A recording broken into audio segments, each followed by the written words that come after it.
Welcome to Forward Thinking. Because the world is moving fast, the world of health insurance also needs to. Thank you very much for joining us today as we delve into the trends revolutionising health insurance and what they mean for you, both as an advisor and for employers. So on the agenda today, we'll be delving into a panel discussion in a moment with my experts. We'll be unpacking some of the trends and things that are shaping the health insurance market. We'll bring you the latest findings from the Vitality Health Insurance Claims Insights Report 2025. And then at the end, we've got a live Q&A. So do share your questions, my panelists at the end there. So I'm really pleased to be joined today by our expert panel of speakers.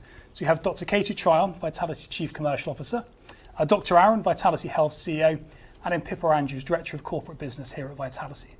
So to kick things off, let's get a kind of a sense of where we are as a market, what the sort of state of health is. And Arun, could perhaps come to you first. And more than ever, people are living in poor health. There's a real kind of challenge for healthcare systems in the UK and globally.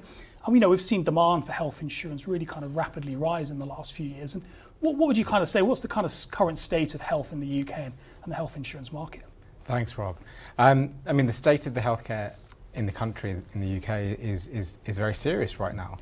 You're seeing unprecedented pressures on the national health system, and that no doubt has its impact on other parts of the sector, like the private medical insurance sector.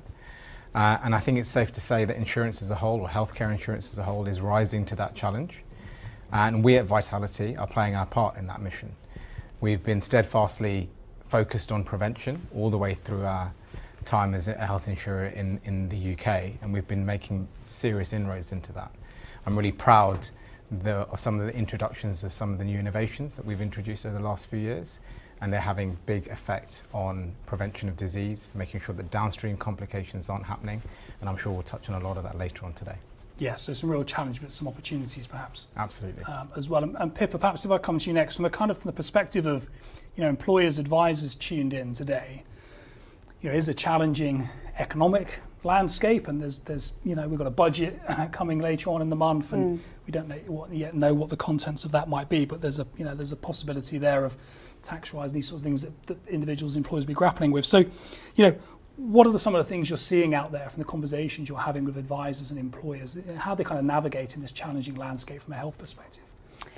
So I think employers are struggling with an increase in their overall costs, right? As you referenced, some of the costs incurred in society in economic terms to them, the national insurance increases, etc. But also the cost of the medical care and the medical plans that they've been paying for and funding for their employees, as well as the cost of ill health to their business and people being off sick more and for longer. So I think employers are facing a pinch point from many corners and are struggling to afford effective healthcare for their staff. I think from an advisor perspective, their challenge is really in how to overcome those constraints that an employer may have and an employer is continuing to face without a magic solution of what to do and how to bring their costs down. Yeah, and I guess we'll touch on it later on, but thinking about some of those trends, in recent years, we've seen that products like health insurance, they've shifted from a kind of nice to have to a must have. Employee expectations have changed as well, haven't they, around these sorts of things? Yeah, I think since COVID, we saw a massive change in expectation around how much an employer is there to support their employees, how flexible they should be, what support they're giving them, and how they give that to them. And I think the shift away from the healthcare costs as the back-end solution to fix people versus the front preventative end in how to keep people fit and well and healthy and at work. That shift, I think, has been significant over the period, with hybrid working, I think, a key factor in that as well. Yeah, and that prevention piece, Katie, obviously in recent years, that's become a lot more prominent. We've had this NHS 10-year review earlier on in the year, which placed prevention quite prominent. Just thinking as well more recently, the Keep Britain Working review that's just been done. There's a growing emphasis here, isn't there, on prevention and early intervention and actually helping to kind of intervene earlier and prevent people from falling ill. Yeah, I think there are a couple of components to it. One is, I think, what is the role of health insurance in the prevention agenda? And I think a lot of the data is showing that actually, very much to Pippa's point, the expectations around what your health insurer is going to do and how it's going to help you to live healthier lives as well as help you when you're sick, I think is growing.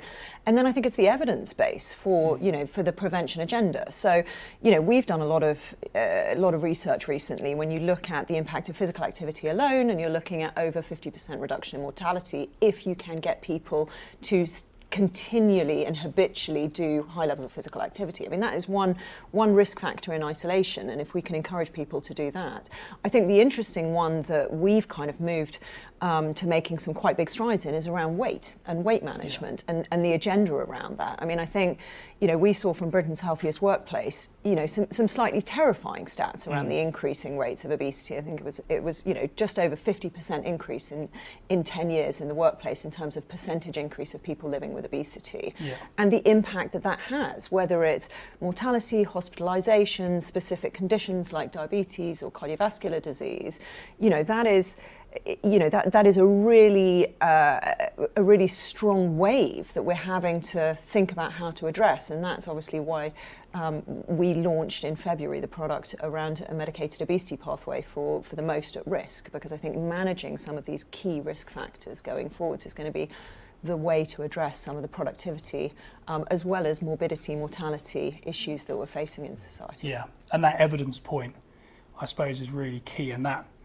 maybe tees up quite nicely that we've recently launched our Vitality Health Claims Insights report, which brings a lot of these trends together with some of the things we're seeing in the evolution of health insurance. So that report paints a really fascinating picture, I think, and is a really valuable asset for advisors and employers. So perhaps what we'll do is we'll just bring you a brief overview now of some of the key findings, some of the key trends presented in that report.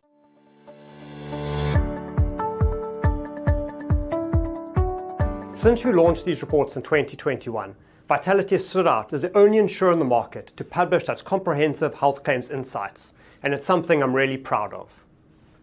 This year's report is especially powerful. It shows how health insurance is evolving as people's needs and expectations change, and as the health insurance landscape itself shifts.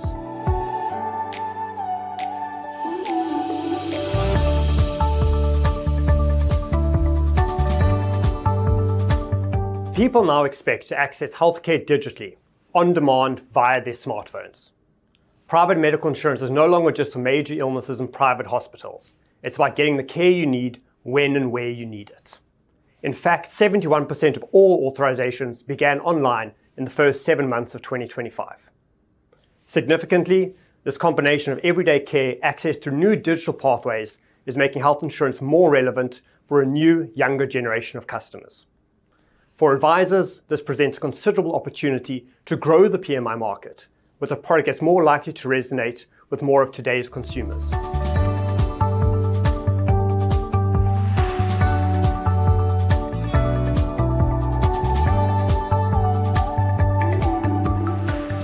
We're living in an age of breakthrough treatments and digital innovation.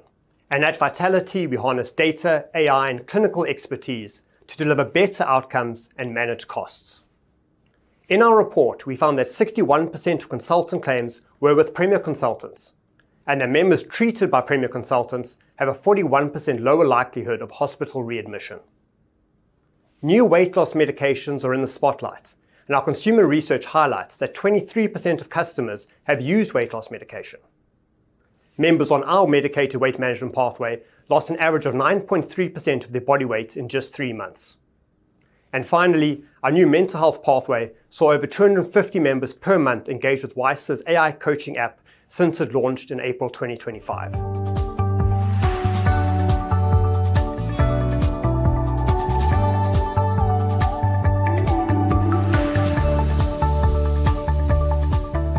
Our shared value insurance model incentivizes healthy behaviors, physical activity, health checks, and screenings. In the report, we highlight that by getting active, you can reduce the risk of cancer progressing from stage 1 by up to 27%, and the risk of death from any cause by up to 47%. Plus, highly active Vitality members typically have 27% lower healthcare costs on average. These are only some of the insights that really show the shared value model in action, and you can find out more by reading the full report. Well, look, some really fascinating findings there presented. And Arun, in the report, we talk about this shift from insurance to assurance. What do you mean? What do we mean by that? Yeah, I think it's a really interesting phrase that we've definitely doubled down on at Vitality. So what I mean by that is that if you look around the world in insurance, I think it's no longer the case where customers just expect an insurance provider to be paying the check. I think those days are well gone. I think health insurers around the world now are moving towards providing care, or at least wrapping their arms around customers. And we've been doing that for a long time at Vitality. And so to bring that to life a little bit more, what I mean by that is we want to be supporting our customers on their daily healthcare journey. So whether that's prevention, whether that's being able to touch point from a mental health point of view on a day-to-day basis for low-grade anxiety, which we're doing through our partners in AI-assisted chatbots, or web chat, should I say. And even if it's creating different pathways for individuals to make sure that they are feeling like we are wrapping our arms around them, not just there when they need to claim, but being there all the way up to that claim point, and perhaps even preventing that claim point from even occurring in the first place. And I think if we can do that, that's a win-win for everyone. It's a win for the customer and the patient because they don't get ill if we do it right. It's a win for providers because providers can introduce new innovation earlier upstream, which is good for their business model, and then also good for us from an insurer because we're managing our claims fund appropriately and making sure that we're preserving that to spend on cases that really need it, like oncology treatments, for example, which we know are a growing space, and you will see that in our report, or you would have seen that just now. Yeah, and I guess a societal Absolutely. benefit as well. Yeah. There's that burden that's being reduced on healthcare systems. It's really critical. Katie, one of the things that we talk about as part of that is this sort of shift to, there's a growing demand for everyday care. I think it's 70% of claims are now for everyday care. That's a key component of this. How is that changing the role of PMI, that everyday care piece? Yeah, and that 70% stat I think is amazing considering where we were 5, 6, 7 years ago. This has been a dramatic increase for us. I think there are a few different components to how it's changed. I mean, I think the important thing is what does it mean in terms of people actually using their PMI policy? And I think that's key. We've gone from a situation where it was, popped in the drawer and ideally forgotten about until you have to claim, to a situation where we've got over 70% of people having used their PMI policy in the last 12 months.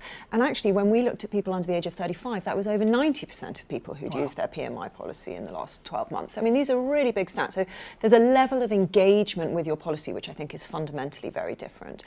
I also think purchasing activity is completely different. So, when we ask people now, why are you buying PMI? You're starting to get, in the latest stats, it was around 40% of people saying that they were buying it for access to everyday care services, the majority of which were buying it around GP services. Do you know, that is it's a very, very small distance to actually the percentage of people that talk about things like access to consultants or hospitals or the things that they would traditionally be buying their health insurance policy for. So I think it's really shifted that dynamic around, very much to Arun's point, how do you use that policy? How do we as an insurance company support you much more generally through your healthcare journey as opposed to only when you claim? Yeah. I think it's really interesting.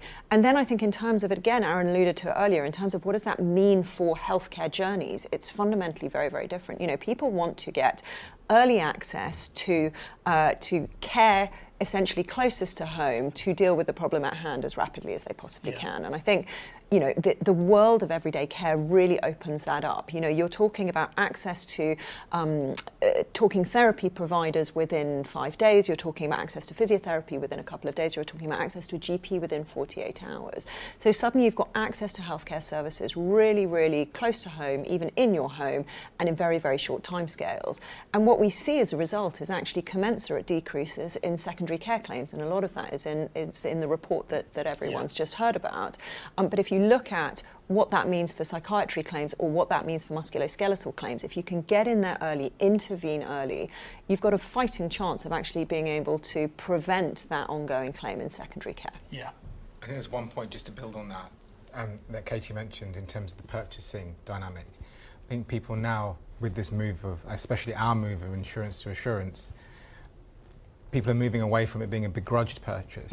Yeah. So one that we think we have to buy, to one that actually we value having, and therefore we're going to have more choice and more selection and have a greater insight into why we're purchasing it, because we actually use it all the time. And that's where we come in Vitality Health, because clearly our program, our incoming Vitality AI, which I'm sure we'll pick up on in a bit, has great value, which means people get value all the way up, even if they don't claim. Yeah, Pippa, you're going to... Yeah, I was just going to jump in from an employer and advisor perspective as well. It means that employers are getting more value for the membership of their private medical insurance plan. More people are able to access the benefits that we've talked about. It used to be many years ago only one in five made a claim in any 1 year.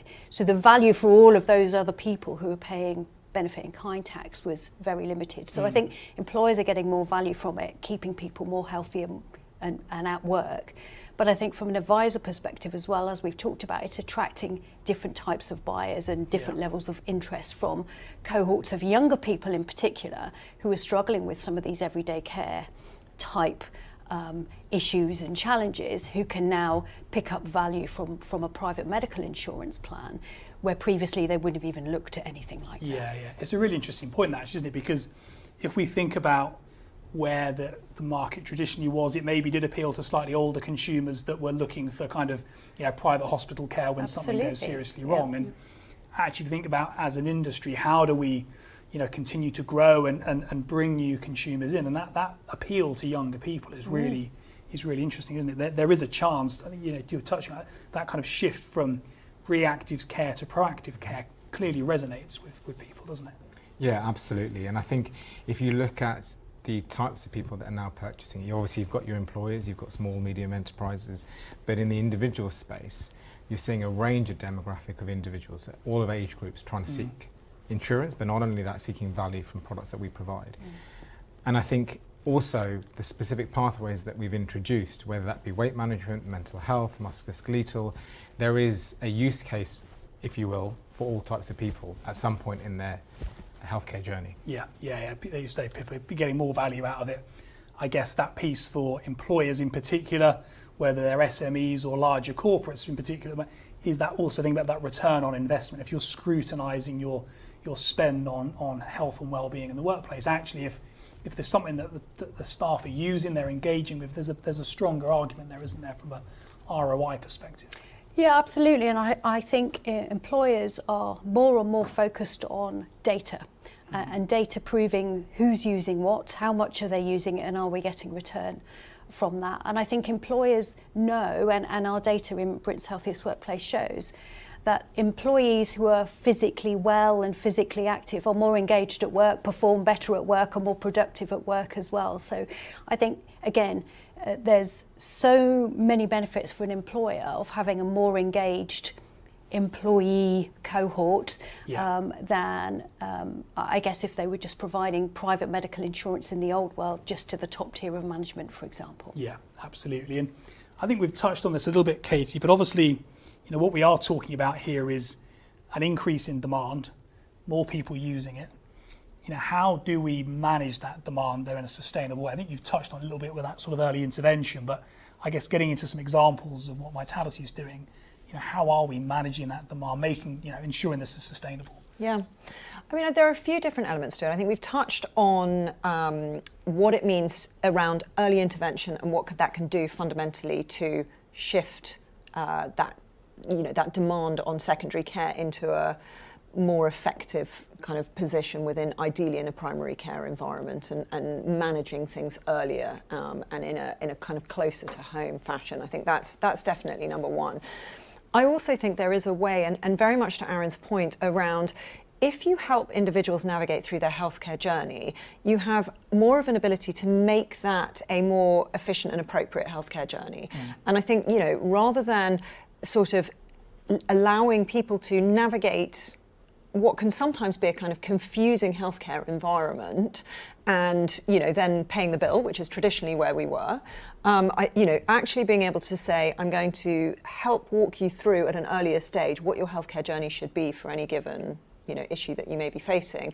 I think actually controls demand as well as obviously driving demand. So I think there is a bit of kind of give and take when it comes to those things. I think there is also an element of then being able to ensure that when people are going for treatment, that you actually are thinking about where they're going. So for example, we obviously have our premier consultants, which from a quality perspective have shown lower length of stay, lower readmission rates, but also from a cost perspective have lower overall cost of care for equivalent conditions. Yeah. And for us to be able to get to a position as we are today, where over 60% of people are going to see our premier consultants, is obviously hugely advantageous in terms of their health outcomes from a quality perspective, but also that ability to then manage costs through the journey. Yeah, and what, sorry, you make a point. I was just going to add on some of Katie's points, just to build on them even further. I think the key for us in Vitality Health is that we've been really brave and bold in this space. So to illustrate that with some examples, in 2015 we were the first to introduce virtual general practice in the industry. We followed that up last year, or should I say earlier this year, with the first to offer funding for weight loss management, right? Yeah.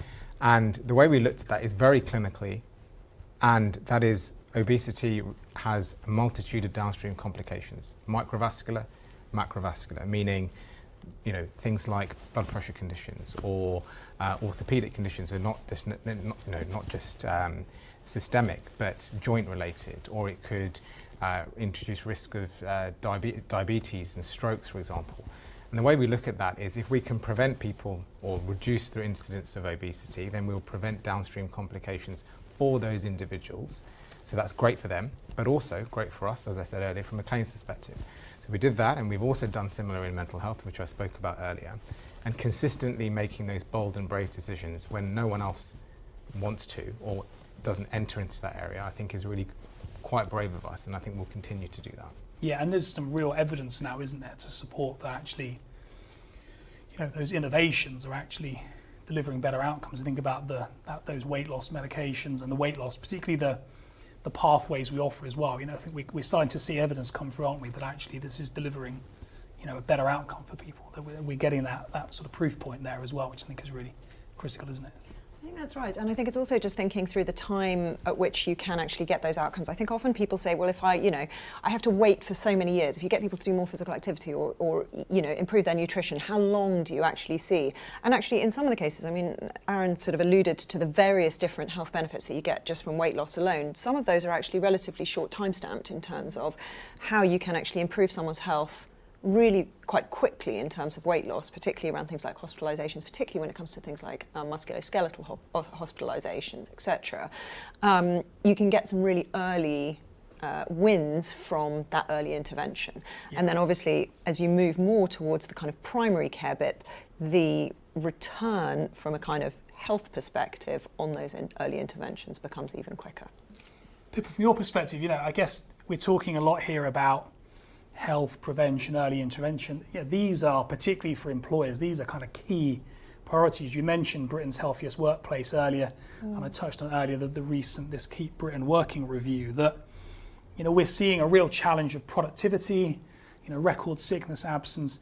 There's a real application to a lot of what we're talking about here in the workplace. There's a real need almost for businesses, for advisors that are working with business to kind of grab these opportunities here, because think about that kind of productivity piece. It's really critical, isn't it? Yeah, I think the impact of the productivity loss, particularly on the younger cohorts, the younger groups of people that we were referencing earlier, have a lot to gain from things that are able to access through the Vitality programme and through everyday care that we offer.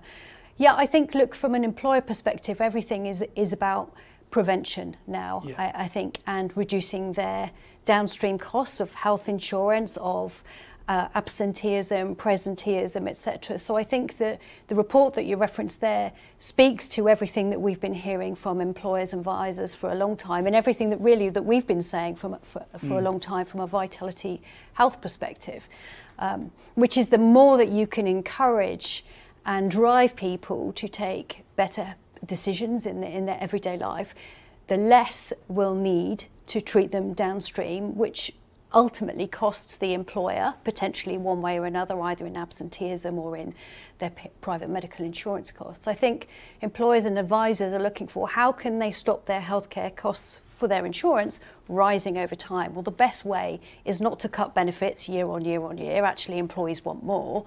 The best way is to improve the health of those employee groups, is to engage them with lifestyle and behaviour choices that are going to work better for them in the longer term. So the prevention angle that we've been talking about since we've been in existence is absolutely what's coming through now in government, which is great to see. And on this prevention point, Aaron, we've like we said, this is something that obviously Vitality's championed from the very beginning.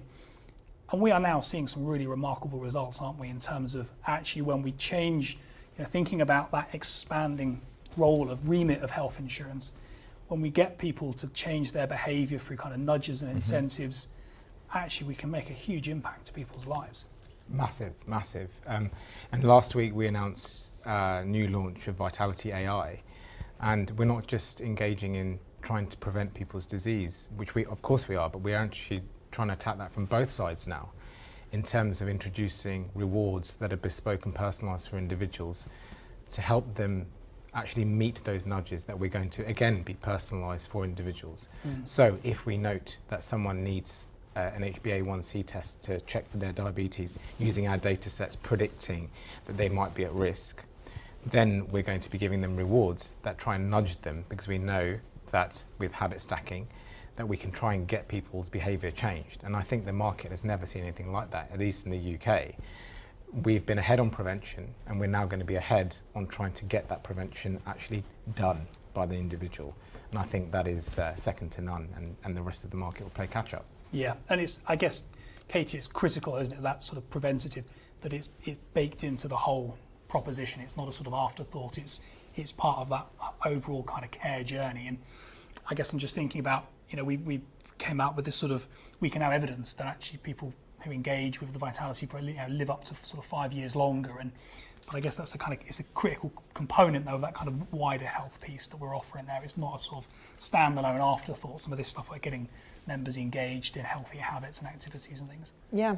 I mean, I think the huge advantage that we have, we've been saying this all along, is, we've been doing this for a long time. And actually, one of the key components of this is having the longitudinal data to really show actually what works at each of the individual stages. And I think that's what's so exciting actually also about the Vitality AI launch, is starting to think through, we've got huge data sets, whether it comes from kind of risk assessment to the way in which people engage with interventions, what interventions those should be, what the outcomes are.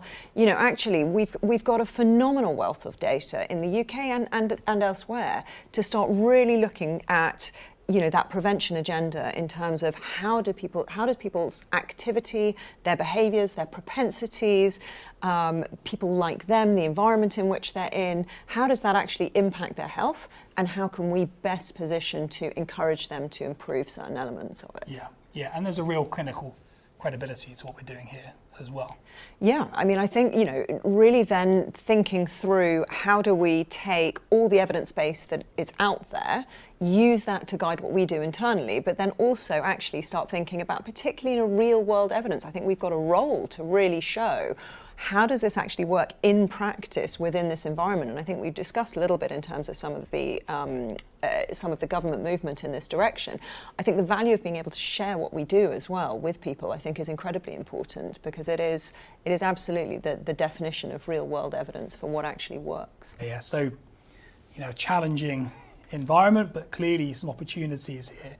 I think just to kind of wrap things up in terms of some sort of closing remarks. So, like I said, we've got employers, advisors sort of tuned in today. Perhaps go to each of you for your kind of key takeaway, sort of key point to land to our audience. So Katie, I'll perhaps come to you first.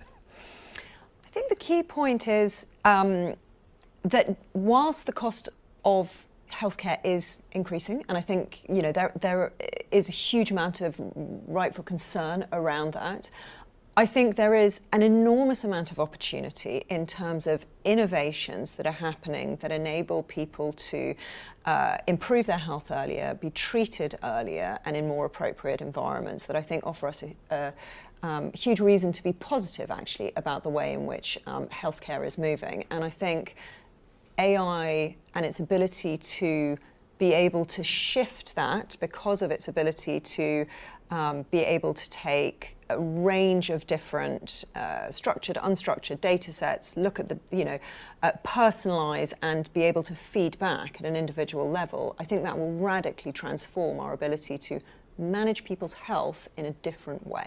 Yeah, some exciting opportunities. And Aaron, perhaps to you. Yeah, thanks, Rob. I mean, for me, I think the take home would be that healthcare is at this interesting and nexus, right? And we are playing our part in that space. We remain steadfastly interested in prevention. We do that very well. The data shows that clearly. We're introducing new novel techniques and partnerships that help us move forward in that space. And all the while maintaining the claims fund to make sure by moving into prevention that people are preventing getting downstream complications, and then keeping that fund for high cost cases where we need to. So we're still there standing by the customer when there's a serious problem as well. And I think we're doing very well. So I'm really excited by what we have in the future for us. Excellent. And Pippa? I think employers have a lot to gain from engaging their employees in health and wellbeing, and I think they're going to be expected to do that both from the employees and from a governmental perspective. So I think if they engage with that, as we've shown here today, the impact of that can be really, really positive and definitely mitigate their downstream costs, whether that be directly for the healthcare plan or for their absence or for their productivity loss, etc. So I think there's a lot to gain from an employer's perspective if they can just engage their employees in health and wellbeing. Yeah, absolutely. Well, look, some really interesting, we could have spoken for ages. There's so much to discuss and unpack here, but it's been a really fascinating discussion. We're not done there. We will jump into a live Q&A in a moment where you can ask our panelists your questions, but I would definitely encourage everybody watching to read the report. We'll put a link up for the latest Vitality Health Claims Insights report. We'll share a few of those other reports we've mentioned as well, the Britain's Healthiest Workplace report. Again, some really fascinating findings in there. So thank you very much to my panelists, and see you all in just a second for our live Q&A. Thanks for watching.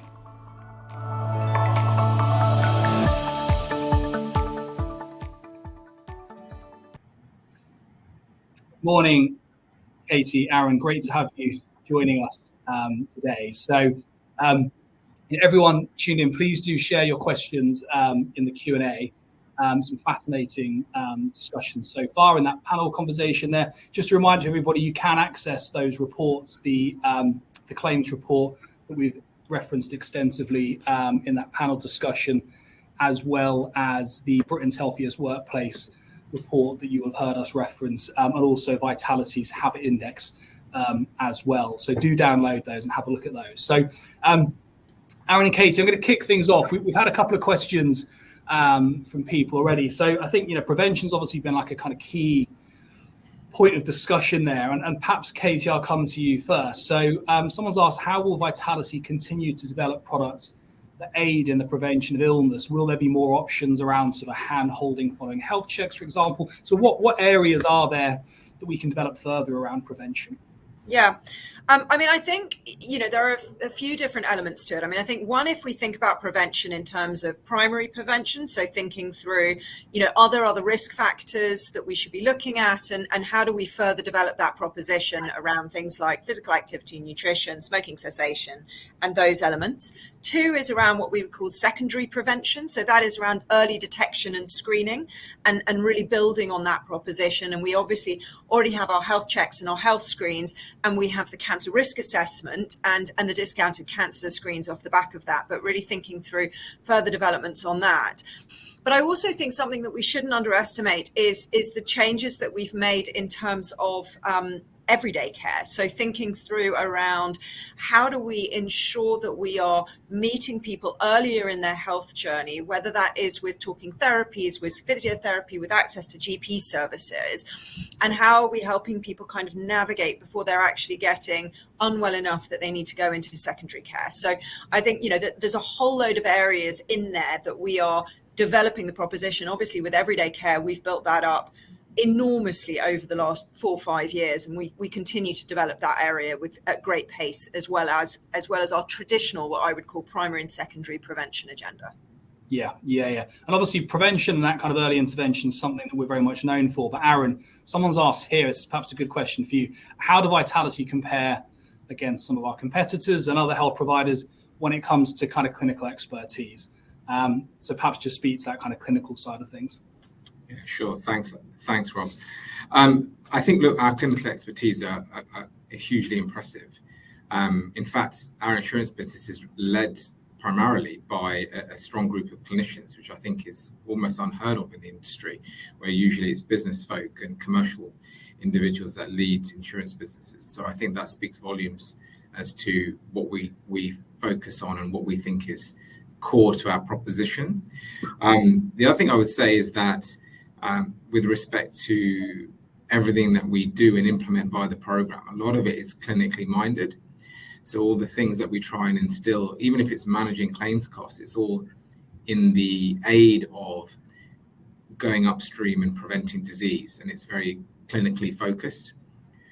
So I think it's core to our mission, getting people healthier, and we live and breathe that by not only the people that we hire to run the business and to do it effectively, but also in the expertise and the consultant networks that we work with, and the way in which we converse with our partner network and the conversations that we have with them. So I think it runs through our veins. So I think we do that really well. I think perhaps sometimes the confusion is that because we don't own clinical assets or clinical provision assets like hospitals, sometimes that confusion occurs in terms of the fact that are we clinically minded? But I'd argue actually that gives us a clearer focus. It enables us to ensure that we are selecting the very best in provision network as opposed to using our own assets because we have them. Yeah. So actually it's not so much about owning the bricks and mortar as such. I know we've spoken in the past about actually the sort of care pathways are quite critical as well.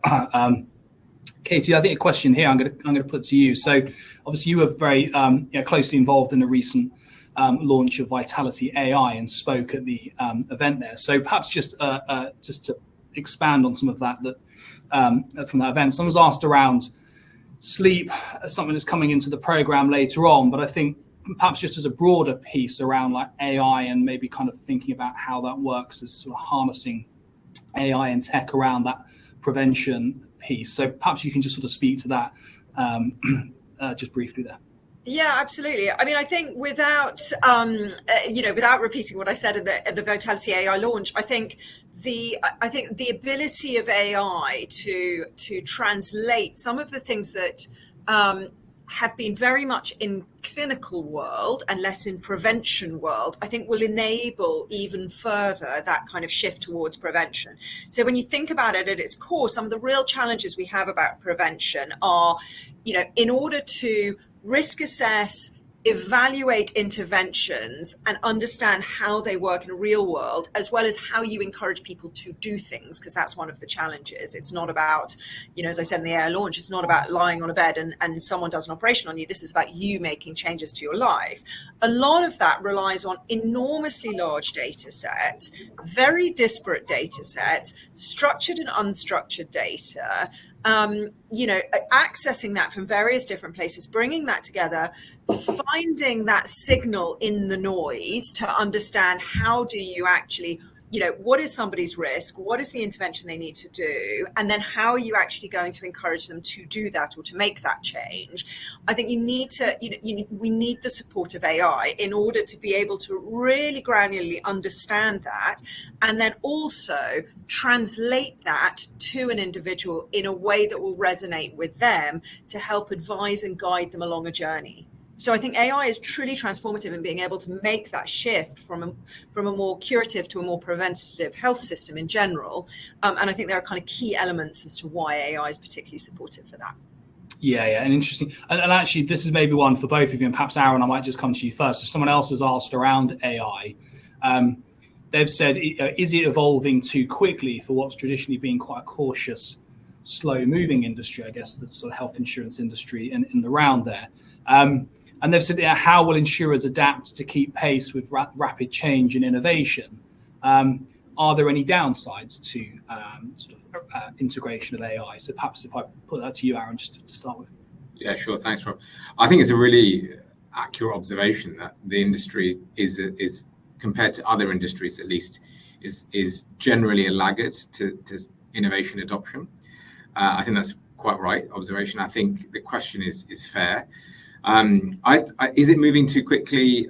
No, I don't think it is. I think actually, if you look at other industries, they're still quite far advanced compared to where healthcare is. So actually, I think it's still playing catch up.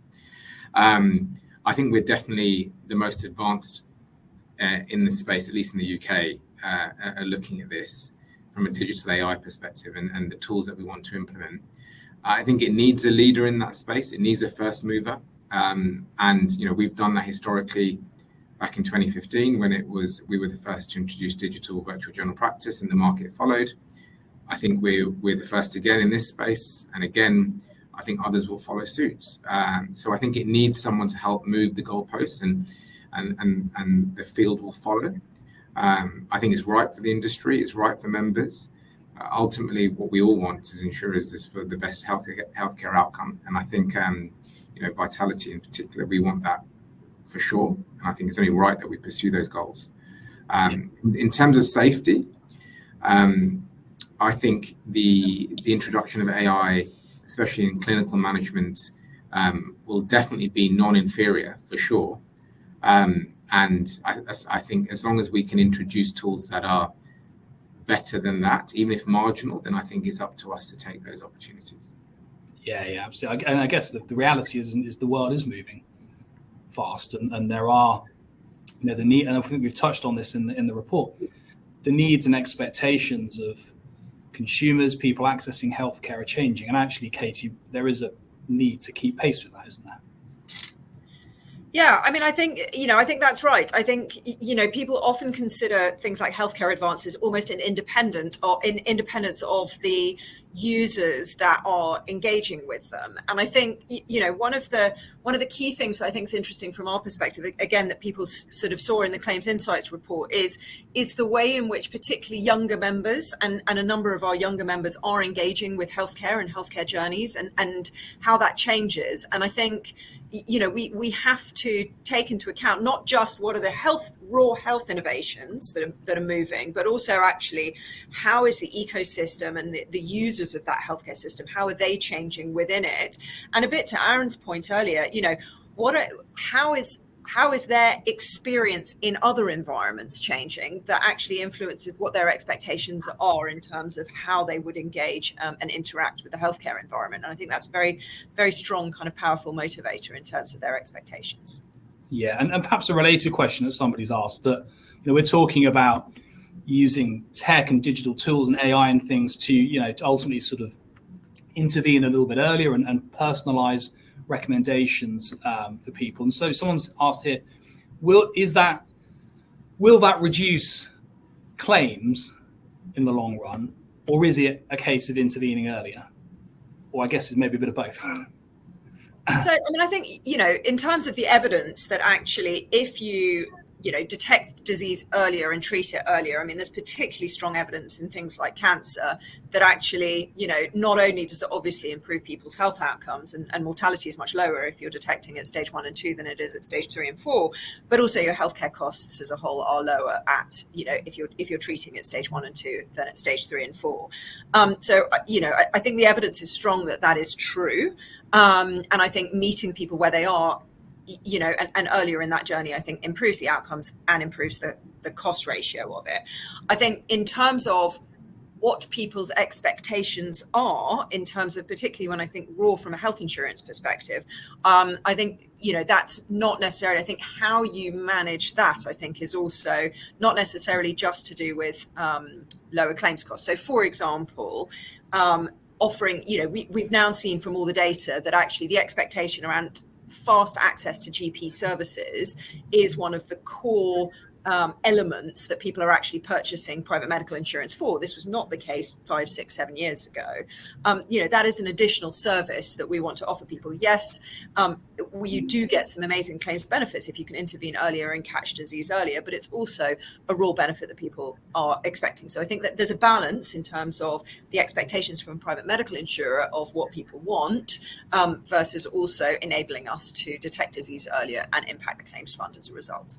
Yeah, absolutely. And I suppose a sort of related question for you, Aaron. So someone said that emphasis on proactive rather than reactive care through things like virtual GP, as Katie's mentioned, physio health tracking, all those sorts of things. Someone said that, is that not, though, moving towards more kind of the cash plan space? I guess you touched on there's a lot more to it than that. But my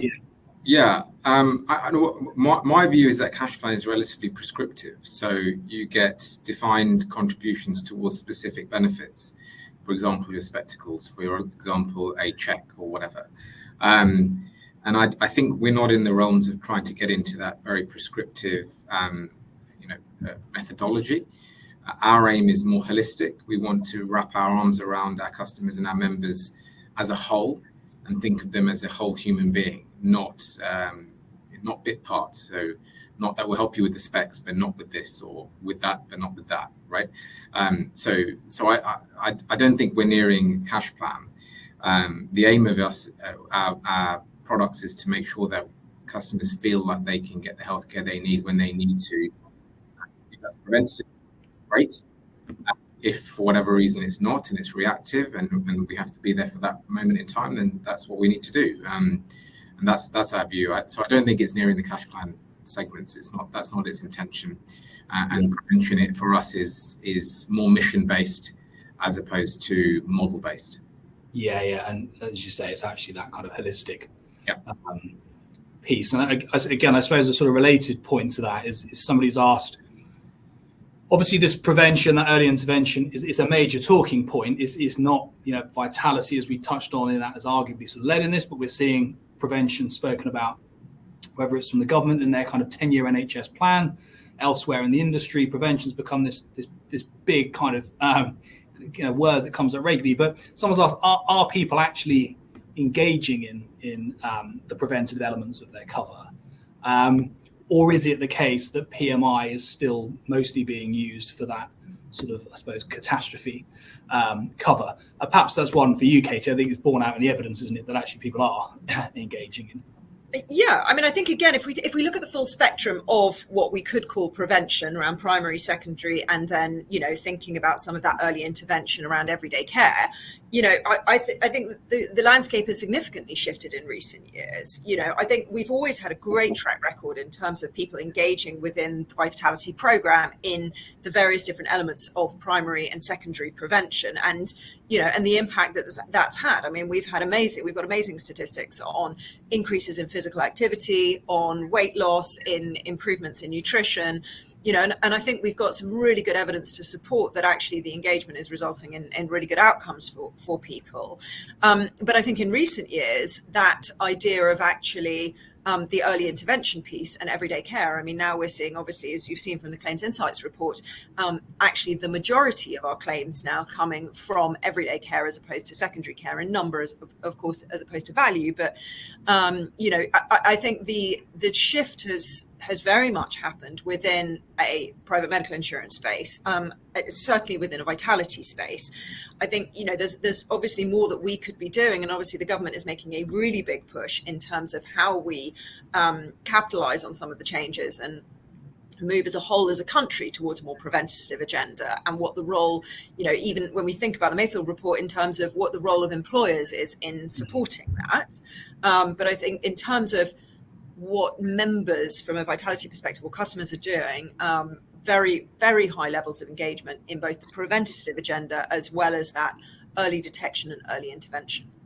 Yeah, this is maybe a nice segue into a question someone here. So somebody, Samuel's said he's new to this sector and is asking around how can the industry almost help the NHS, which obviously is sort of grappling with rising demand as everybody is experiencing, kind kind of working in partnership.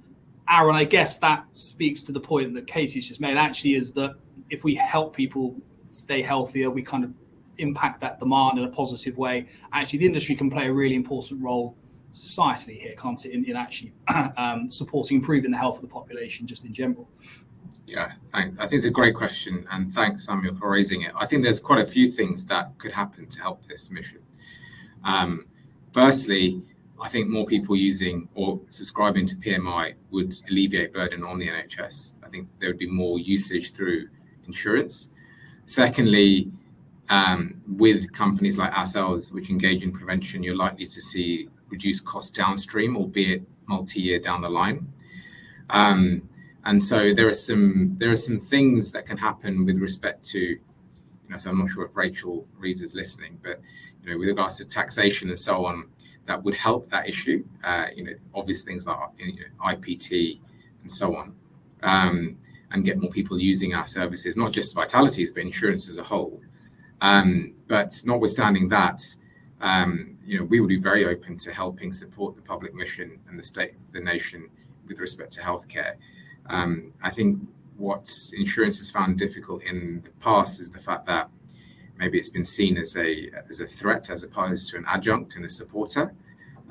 So if anyone's listening from government or lobbying industries, we're here to support, and our ears are very much open if they have any mission that would very much love to help from a Vitality perspective. And I think our angle in terms of prevention and behavioural incentives could do very well in supporting that mission. So very open. Yeah. And Katie, that's maybe reflected in some of the stuff that I think we've been involved in. I know you've been involved in the Keep Britain Working Review. A few years ago, obviously, we had the Habit Index. A lot of this kind of sort of intellectual leadership that we hope will help to shape policy to some extent. Yeah, I think there are a couple of other elements. I think that's right in terms of we publish frequently in terms of whatever we can, whether it's Britain's Healthiest Workplace, whether it's the Habit Index, all of as much as we can share in terms of what we see works and doesn't work, in order to help people get healthier. I also think we very much do work symbiotically with the NHS. So, for example, one of the real pain points was people having to get referrals through their NHS GP in order to access private medical insurance, and that was causing a burden in terms of obviously members having to be able to get access to an NHS GP, but also NHS GP appointments being taken up in order to get referrals. And I think, that was also part of the inception of things like the virtual GP service in order to be able to facilitate that pathway more simply so that we could work more effectively and kind of in partnership with the NHS as opposed to in conflict with the NHS. So. Yeah, absolutely. I suppose just so look at a couple of questions here around kind of practically what we can do to sort of tackle some common things. So someone's asked around cancer MOT checks, and obviously cancer is still a very emotive thing, probably a key reason why people often turn to health insurance. So someone's just said, how close is Vitality offering kind of regular MOT checks on cancer? Aaron, I know obviously we have a cancer screening pathway, which perhaps does that to some extent. Yeah, that's right. We do. I think, and again, to the first question we got asked is about our clinical expertise. We know, Katie and myself know very clearly that screening is a very difficult thing to get right. And if you over-screen, you can also induce anxiety in customers and members. And I've seen it, we've both seen it many times in our clinical careers where you might do a scan on someone and find what we call in medical practice like an incidentaloma, which is a lesion which doesn't need any treatment. No one would never have known, but now you've seen it. One needs to have an intervention, and it scares the life out of people. And so it's a tricky balance of screening in a window in which you can intervene effectively, but also not doing it in a very one-size-fits-all blasé fashion where you might induce anxiety in members and that cause mental health issues, for example. Like whack-a-mole, you try and solve one issue and then you create another. So we've got to be really careful, which is why our program's a little bit more targeted and specific. But the question is right. I mean, we need to keep thinking about what is right to screen and prevent. We've gone a little bit higher level in terms of understanding that mitigating certain risks like having a high body mass index or not exercising can also increase the risk of diseases such as cancer. So we've gone, that we know helps everyone. So we start there. The more and more data that comes out through AI and through our claims processes, if we see something that's going to need more targeted intervention with respect to screening, then we will, of course, take that up. Yeah. And I suppose, as you say, actually, just those general health assessments, the slightly more kind of in-depth health MOTs, and thinking through sort of Blue Cross and the like, they can be very helpful. Whilst they're not necessarily targeted at picking up cancer, as you say, they can identify just the sorts of lifestyle risks and things that actually can contribute. I'm just thinking, we had a story a few years ago of a chap who went for a health MOT and discovered he had early stage bowel cancer as a result of having that. So I suppose those sorts of things are very helpful as well in just getting a picture of our health. I think the one thing I would add to that, Rob, is actually also that, so we've got the cancer risk assessment to help people to understand what their personal cancer risk is and what they should do off the back of it. I think, part of that is then access to discounted cancer screens as appropriate, but also actually advising people on, again, working in partnership with the NHS. There are a number of really brilliant screening services through the NHS, whether that's breast screening, whether that's cervical screening, whether that's bowel screening, and making sure that actually there's appropriate awareness at the right age for the right people in order to take up those services as well. Yeah. I'm going to just, we're sort of running out of time. There's always the case with this. There's so many things we could ask and discuss.